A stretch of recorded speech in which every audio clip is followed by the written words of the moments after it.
Buenas tardes, tengan todos. Gracias por acompañarnos. Ya estamos en vivo a través de mis redes sociales junto a los abogados de Gallardo Law Firm. Justamente estamos, con información sobre el paro humanitario. También quiero hablarles del ESTA y de lo que está pasando en la frontera. Me acompaña el abogado Myron Gallardo. Abogado, ¿cómo está? Buenas tardes. Buenas tardes, Mario. ¿Todo bien? Gracias por la invitación. Bueno, abogado, vamos a lo primero. Lo primero, hablemos del ESTA, que es algo que tiene a todo el mundo muy preocupado desde ayer que Biden decidió sacar a Cuba de la lista de países patrocinadores del terrorismo y otra serie de medidas a favor del régimen cubano. Pues el, hay muchísima situación con el tema del ESTA, mucha gente escribiéndome, cientos de personas, yo diría miles de personas, escribiéndome desde Cuba preguntándome qué va a pasar con el ESTA y si hay algún cambio justamente sobre este tema. Lo primero que tengo que decirles, yo desde ayer mismo y hoy también en la mañana volví a escribirle a el Departamento de Seguridad Nacional, que es el departamento que se encarga de este tipo de trámites, es decir, del ESTA, de las visas, etcétera, las visas del Departamento de Estado, del ESTA, el Departamento de Seguridad Nacional. También le escribí al Departamento de Estado. Hasta este instante, son las 5 de la tarde, 5 y 7 de la tarde, estoy aquí mismo revisando mi correo electrónico, no hay ninguna respuesta oficial. No hay ninguna respuesta oficial. ¿Qué quiere decir esto? De que se puede, no puede decir, no quiere decir eso. De que no se puede, tampoco quiere decir eso. Que esto es lo que me han dicho de manera oficial. Nada, silencio. ¿Qué me han dicho de manera extraoficial? Inténtelo y mire a ver si le aprueban el ESTA. Si le aprueban el ESTA, bueno, pues felicidades, usted podrá viajar y entonces llegar aquí a los Estados Unidos. Y si aquí tiene algún problema, pues usted puede sacar el discurso de Biden y todo lo que hay ahí y decir, mira, ya Cuba no es parte de la lista de países patrocinadores del terrorismo. Pero hasta este momento, oficialmente, no hay absolutamente nada. ¿Qué puede pasar? La semana que viene tenemos la administración Trump. Día 20 de enero llega la administración Trump. Y quiero que quede muy claro qué va a pasar con Trump. Lo dijo Marco Rubio hace unas horitas, 2 o 3 horas en el Senado. Aquí se los traigo y además subtitulado en español y todo para que no quede lugar a dudas. Aquí está. Let me ask you this. Do you believe Cuba is a state sponsor of terrorism? Without a question. A ver, déjame preguntarte sobre esto. Le pregunto a Ted Cruz, que también es cubano-americano. ¿Usted cree que Cuba es un país patrocinador del terrorismo? ¿Qué dijo Rubio? Sin duda alguna. Y si vieron mi video anterior en Martín Noticias, habrán pues notado que Rubio dijo que nada de lo que hizo Biden en sus últimos días en la Casa Blanca, ningún acuerdo con Cuba, queda atado en la próxima administración ni va a ser contemplado por la próxima administración. Lo cual quiere decir que automáticamente, llegando la administración Trump, va a regresar a Cuba a la lista de países patrocinadores del terrorismo y va a romper cualquier tipo de acuerdo que se haya llegado con el régimen de La Habana. Eso fue lo que dijo el senador Marco Rubio hace apenas unos minutos o unas horas en la audiencia que tenía hoy de confirmación en el Senado. Esto con respecto al ESTA. A ver, vamos al tema de frontera y CBP-1 y el paro humanitario.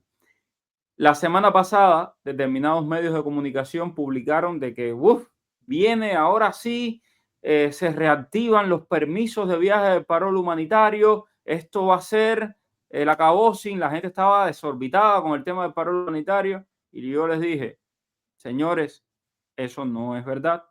Esto no hay nada, ninguna reactivación, no hay nada diferente, todo sigue exactamente igual.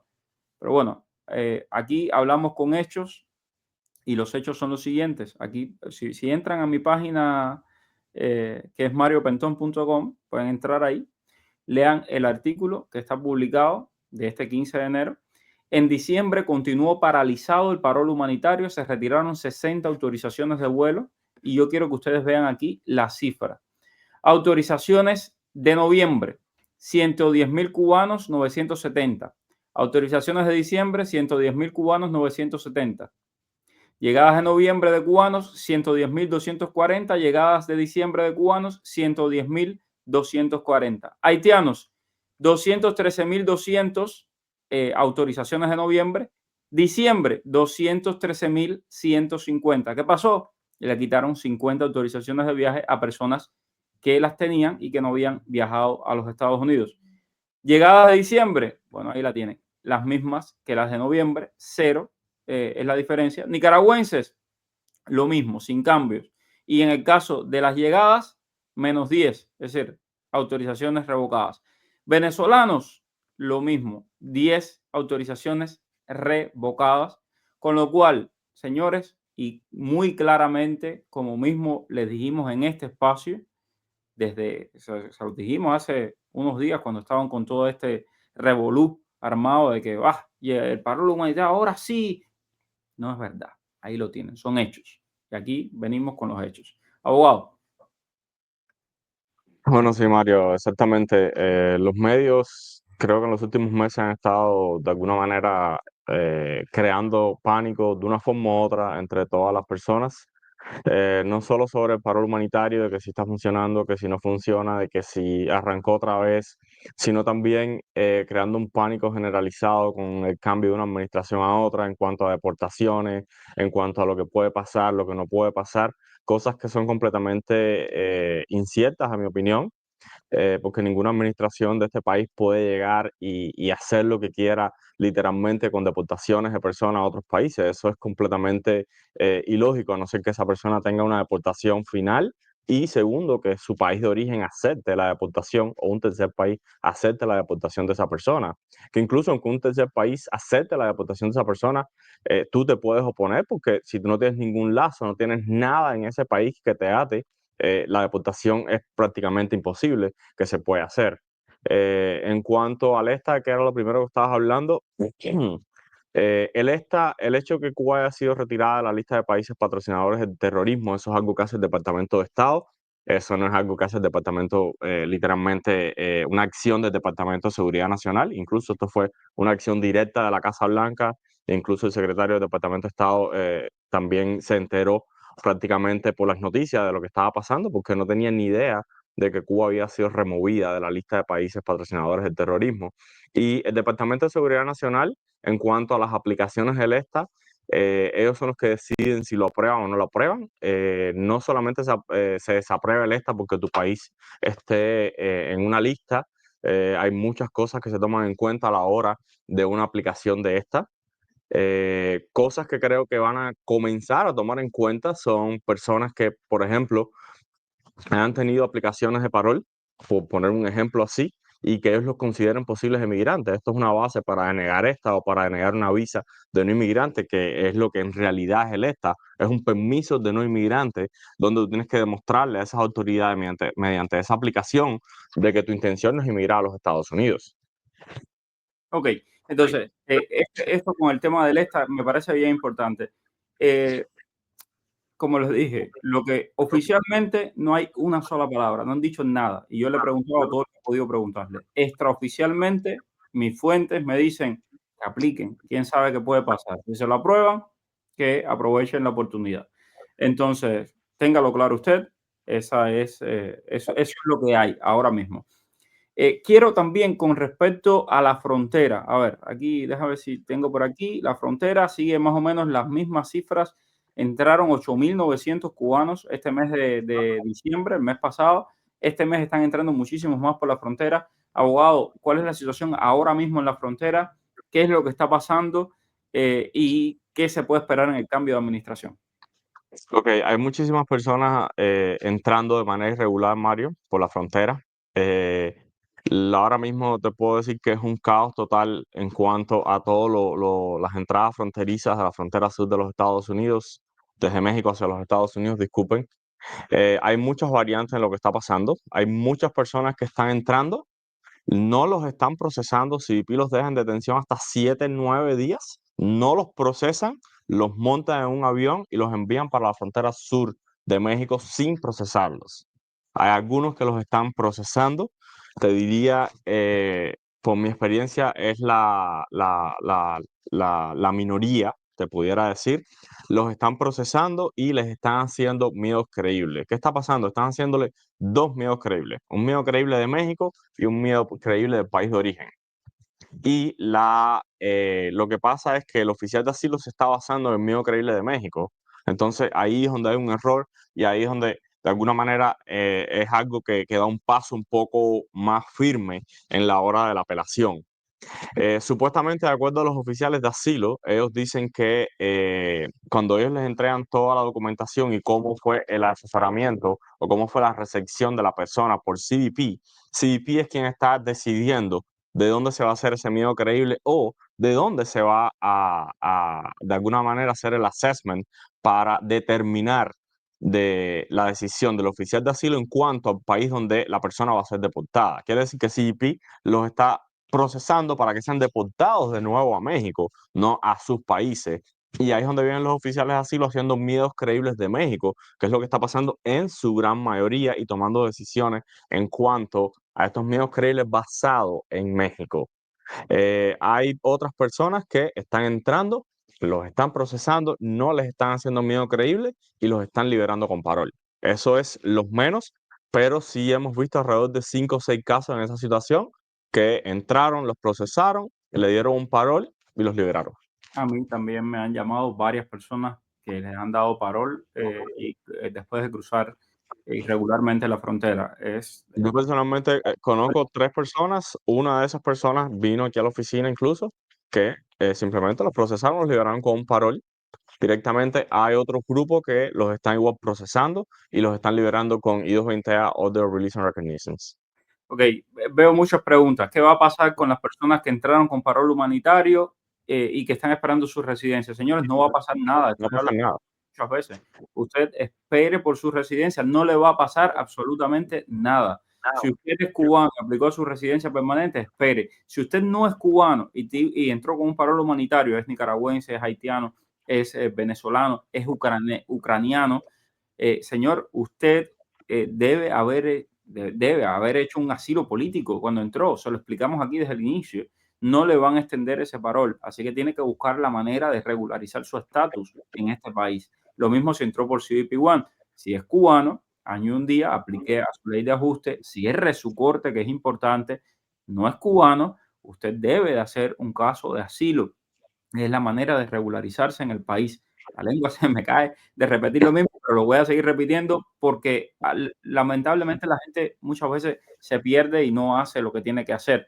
Cubano de Cuba, me temo que para endulzar a Trump, Cuba aceptará más deportaciones, ojalá me equivoque, pero los cubanos que estamos en México seremos moneda de cambio para el régimen, no solo los que están en México, cubanos con orden de deportación, que aquí hay más de 40,000 también, y no solo para el régimen cubano, Venezuela ya lo he dicho, de todas las maneras posibles y por haber. El régimen cubano ha pedido más diálogo en estos últimos días que en los últimos 60 años. Y el régimen de Venezuela igual, porque saben lo que viene, y lo que viene es candela. Entonces, pues ahí están. Vamos a ver, algunas preguntas por aquí. A ver, preguntas. ¿Qué va a pasar con las personas del parol humanitario que entramos en el 2023? Espero que nada. Espero que hayas hecho lo que tenías que hacer. Los que entraron con I-94 tienen riesgo de deportación. Depende. Ok, Mario, todas las personas que entraron con parol humanitario, el gobierno de Estados Unidos le dio parol humanitario a todos esos cientos de miles de personas para que entraran a Estados Unidos, tuvieran ese tiempo y en ese tiempo buscaran una manera de regularizar su estatus en Estados Unidos. El que no lo haya hecho, lo exhorto a que lo haga antes de que se le venzan esos paroles. Los paroles van a seguir activos hasta que se venzan. En el momento que ese parol se venza, si tú no tienes ningún tipo de aplicación, tú no buscaste ninguna manera de regularizar tu estatus, vas a quedar completamente ilegal y sin ningún tipo de protección en los Estados Unidos y sujeto a una deportación. Recuerden, aquí las opciones son bien sencillas y bien directas en cuanto a las personas que entraron con parol humanitario. Vamos a dividirlo en dos grupos. Tenemos los cubanos, que tienen ley de ajuste cubano al año y un día aplicar a su residencia. El resto de las nacionalidades que entraron con parol humanitario, Haití, Venezuela y Nicaragua. Primera opción, asilo político, tienen que filearlo en su primer año. Segunda opción, si están casados con ciudadanos estadounidenses, poner una petición familiar del ciudadano estadounidense a ustedes y ya se regularizan y obtienen su residencia. Tercera opción, si tienen una opción de una empresa, una compañía que los quiera patrocinar por una visa de trabajo, eso es una opción para quedarse legalmente en el país, ya sea una visa de trabajo de inmigrante o una visa de trabajo de no inmigrante. Otras opciones que existen que ojalá que, bueno, nadie tenga que llegar al punto de usar esas opciones, es la visa U si fuiste víctima de un crimen, es la visa VAWA si tú fuiste víctima de abusos de tu esposo, ciudadano estadounidense, y la visa T si fuiste víctima de tráfico humano. Entonces, esas son las opciones que existen para las personas que entraron por parol humanitario, fueron personas que entraron legalmente a los Estados Unidos, personas que no tienen ningún tipo de violación migratoria. Vamos a CBP-1. CBP-1, las opciones son más restringidas. ¿Por qué? CBP-1 fue una opción organizada que creó el gobierno de los Estados Unidos para que pidieran asilo, pero en ningún momento el gobierno de los Estados Unidos, van a pensar que es un poco contradictorio, pero no lo es, los autorizó a que vinieran a presentarse en la frontera, ¿ok? Porque usted no tiene ni una visa ni tiene un permiso para entrar a los Estados Unidos, como es el caso del paro. Por lo tanto, tiene una violación migratoria, ¿ok? Las opciones para las personas de CBP-1, vamos a los cubanos igual, tienen la ley de ajuste cubano o las otras opciones que tienen todas las otras nacionalidades, que es asilo político, y si se casan con un ciudadano estadounidense, pueden ajustar a través de la I-94 porque la clase de admisión que le están dando es DT, los están como admitiendo a través de esa I-94. Sin embargo, para visas de trabajo no son elegibles porque tienen violación migratoria. Tienen que pedir un perdón para poder curar esa violación migratoria. El resto de la visa, visa U, visa T, VAWA, sí son elegibles. Ok, revocación de paroles masivas sin causas y justificantes. ¿Puede enfrentar demandas federales, abogados, igual que CBP? No, no creo. Primeramente, parol humanitario 212 de 5 es un parol que es discrecional en cuanto a base. Si tú logras demostrar que la discreción está completamente mal y que hubo, digamos, un favoritismo o que de alguna manera el departamento abusó de su discreción, entonces sí los puedes demandar. Pero si no, no creo. Pero en realidad eso que acabo de decir es una demanda casi en contra del gobierno de alguna manera por la cantidad de parol que el departamento dio sin tomar en cuenta caso por caso, como dice la ley del Congreso. Sería una demanda al revés, literalmente. Si tengo la corte cerrada y ya no estoy en proceso de remoción, hay que marcar sí en la pregunta de la I-485 relacionada con ese particular. La I-485 tiene varias preguntas relacionadas a tu proceso de remoción. Si te preguntas si alguna vez estuviste en proceso de remoción, deportación o exclusión, la respuesta es sí. Si te pregunta que si te encuentras en este momento en proceso de remoción, deportación o exclusión, no, tú no estás en este momento porque tu caso fue cerrado, pero sí estuviste en un momento. Y ahí siguen varias preguntas que van en un sí, no, dependiendo de lo que de tu caso. Bueno, muchísimas preguntas en relación al CBP-1, abogado. ¿Se ha sabido algo más de cuáles son los planes del presidente electo Donald Trump? ¿Qué puede pasar con esta gente después del 20 de enero? Ok, no se sabe qué va a pasar con CBP-1 después del 20 de enero. La administración de Trump va a tomar una decisión. Lo que sí les puedo decir es que la administración que sea, no la de Trump, no puede de alguna manera eliminar que las personas pidan asilo político en los Estados Unidos. Ellos pueden restringir, poner trabas para que tú lo pidas, pero siempre tiene que quedar una puerta para que tú pidas asilo político. Ok. No sé hasta qué punto ellos van a eliminar la CP1 o la van a dejar poniendo un poco más de, digamos, de escrutinio, de revisar un poco más las personas que están viniendo, como chequeos de antecedentes penales, disculpen, ir un poco más profundo en cuanto a lo que es la aplicación de CP1. No sé si tienen planeado que las personas que entren por CP1 se queden en detención y tengan que hacer un miedo creíble. No se sabe cuál es la idea que ellos tienen.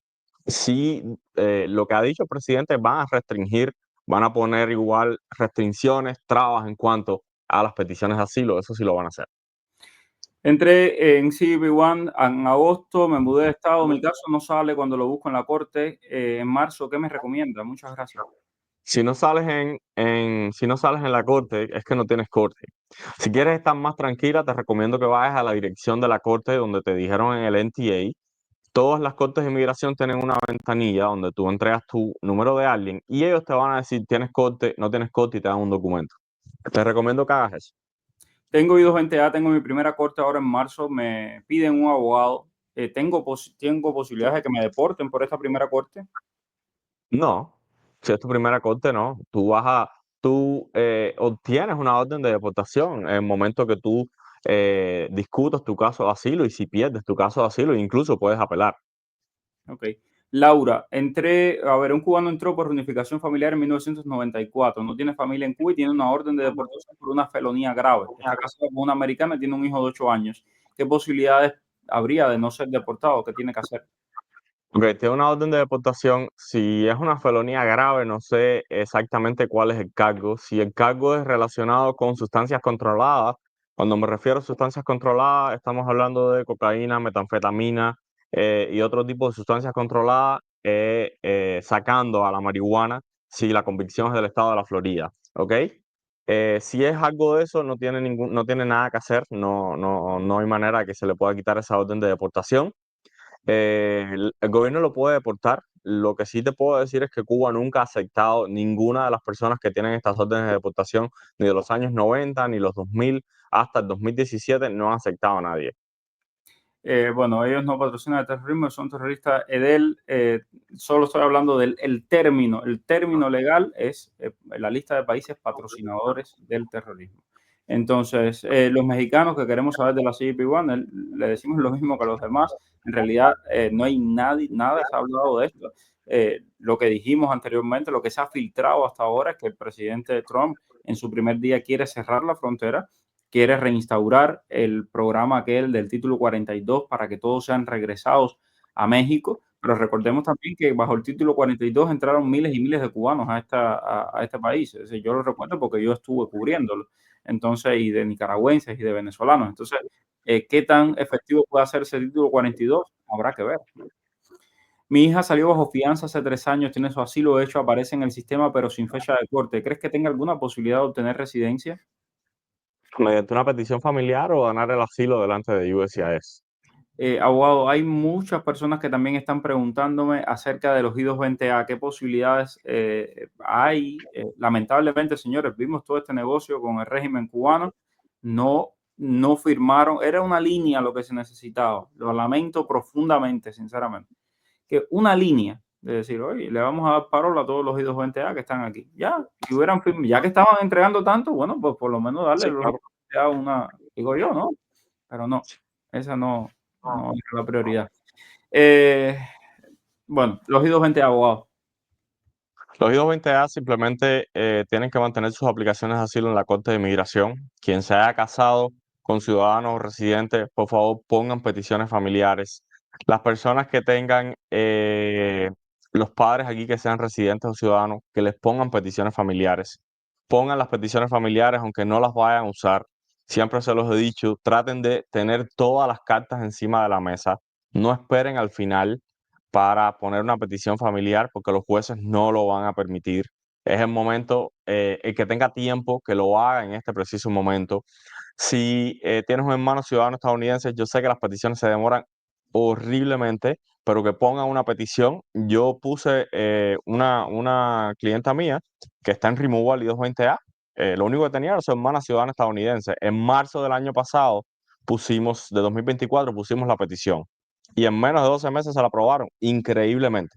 Llegó la aprobación de mano en mano. Y con eso ya pudieron cerrar la corte, Con ¿no? eso, con eso exactamente estamos en el proceso, llegó hace 3 días, estamos en el proceso de cerrar la corte administrativamente.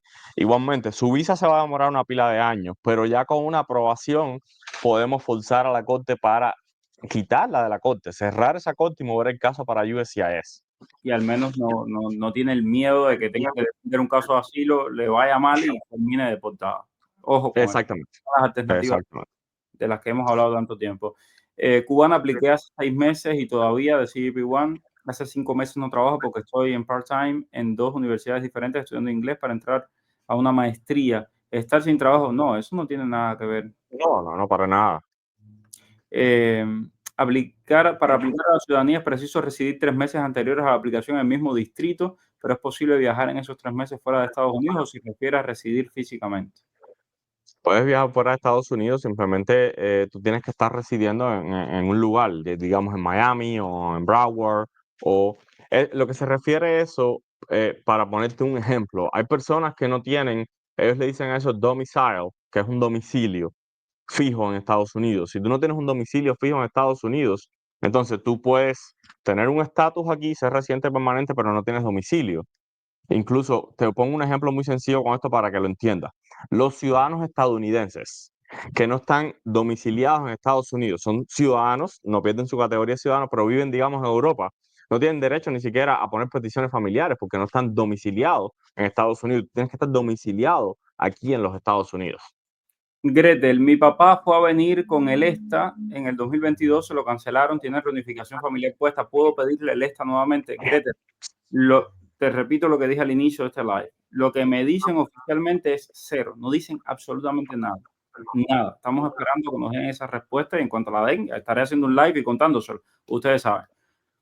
Ahora, lo que me dicen extraoficialmente, algunos funcionarios que amablemente pues tienen a bien conversar conmigo y decirme lo que piensan bajo condición de anonimato, evidentemente pues no van a perder su puesto de trabajo, es apliquen y si te lo aprueban, aprovecha la oportunidad porque este compás de tiempo pues se va a cerrar muy pronto. Ya vieron las declaraciones del próximo secretario de Estado, Marco Rubio.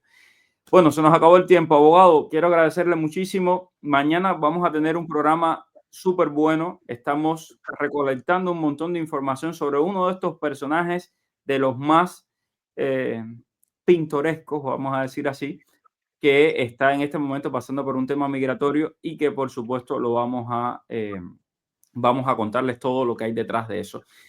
A ver, alguien aquí me dice, me refiero a la promesa de Trump de revocar el paro. Señores, primero, les acabo de mostrar las cifras del paro humanitario. Trump llega el 20 de enero a la Casa Blanca. Va a terminar con el programa de paro humanitario, eso lo prometió, pero va a matar a un muerto. O sea, el paro humanitario ya está muerto. Ahí se los enseñé hoy.